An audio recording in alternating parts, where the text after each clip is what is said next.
Hello everyone, চলে এসেছি আবারও একটা নতুন ভিডিওর সাথে। আজকে বানাবো তেঁতুলের আচার। দেখতেই পাচ্ছ কত তেঁতুল নিয়ে নিয়েছি।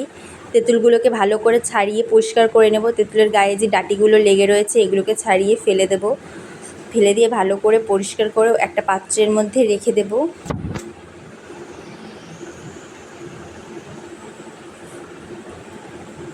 সমস্ত তেঁতুলটা ভালো করে ছাড়ানো হয়ে গেছে। এরপর এর মধ্যে দিয়ে দেব বেশ কিছু পরিমাণ জল দিয়ে তেঁতুলগুলোকে ভালো করে ধুয়ে নেব। ধুয়ে সেই জলটা ফেলে দেব। তারপর তার মধ্যে আবারও জল দিয়ে দেব।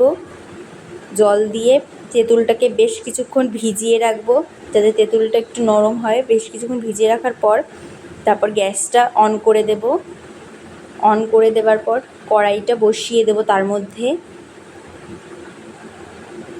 কড়াইটা গরম হয়ে গেলে তার মধ্যে দিয়ে দেব বেশ কিছু পরিমাণ শুকনো লঙ্কা।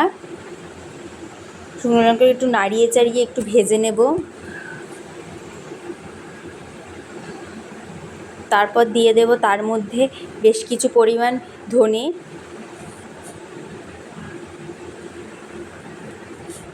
এরপর এর মধ্যে দিয়ে দেব বেশ কিছু পরিমাণ মৌরি।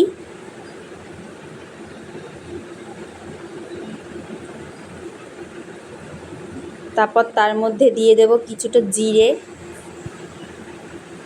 এবার সমস্ত কিছুটাকে ভালো করে একসাথে নাড়িয়ে শুকনো খোলায় ভেজে নেব।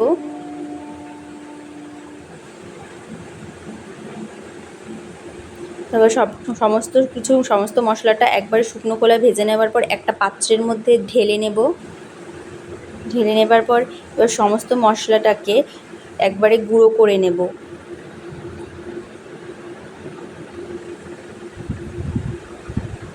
ভালোভাবে গুঁড়ো করে নেব সমস্ত মশলাটাকে।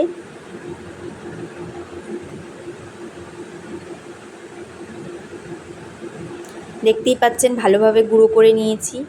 গুঁড়ো হয়ে যাওয়ার পর সমস্ত গুঁড়োটাকে একটা ওই পাত্রটার মধ্যে উঠিয়ে নেব।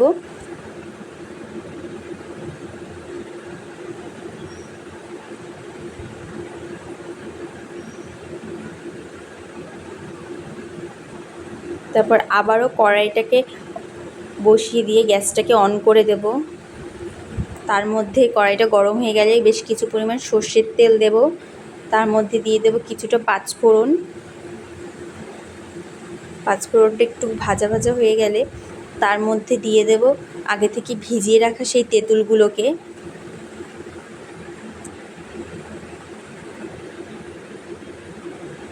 এবার তেঁতুলগুলোকে একটু নাড়িয়ে চাড়িয়ে নেব।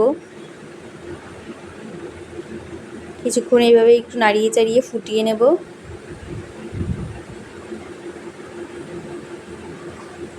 তারপর এর মধ্যে দিয়ে দেব চিনি।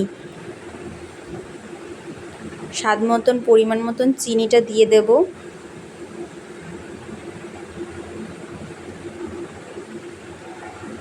তারপর দিয়ে দেব বেশ কিছুটা লবণ।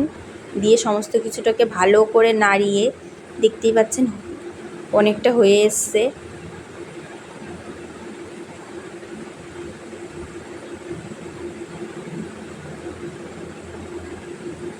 সমস্ত কিছুটাকে ভালোভাবে একসাথে নাড়িয়ে নেবার পর তারপর তার মধ্যে দিয়ে দেব ওই আগে থেকে ভেজে রাখা সেই মশলাটাকে গুঁড়ো করেছি, সেই মশলাটাকে দিয়ে দেব।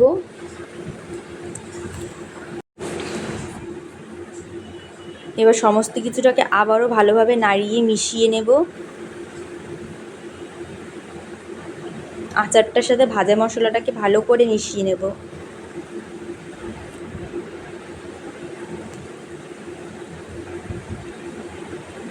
আমাদের আচার রেডি। দেখতেই পাচ্ছেন একদম কড়াইয়ের সাথে লেগে যাচ্ছে না, তার মানে আচারটা পুরো কমপ্লিট হয়ে গেছে। এবার আচারটাকে একটা পাত্রের মধ্যে ঢেলে নেব।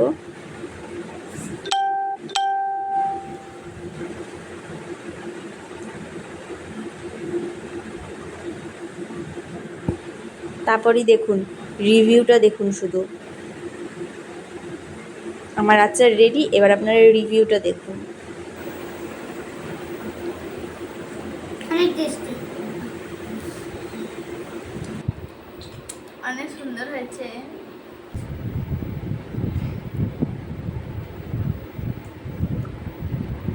দারুণ দারুণ।